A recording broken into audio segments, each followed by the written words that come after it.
ამუგა ტელეფონები ჩაიწერე რა ვისაც კასეტა უნდა რომელიც ჩვენ გადავიღეთ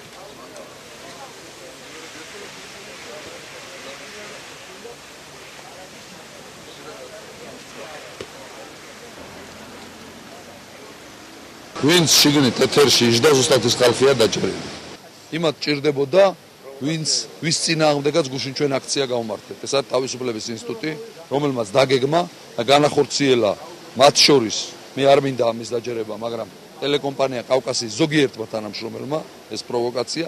და მე მინდა გითხრათ რომ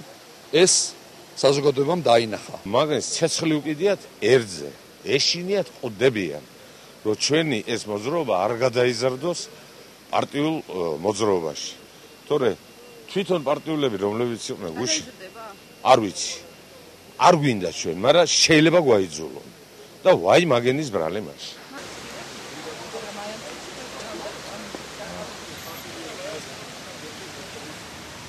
მე როგორც პატიმართა უფლებების დამცველი ადამიანი რომელსაც ასევე მიმაჩნია რომ ძალიან ფასეულია ჩვენი ეროვნული ინტერესები, ჩვენი ტრადიციები და მართლმადიდებლობა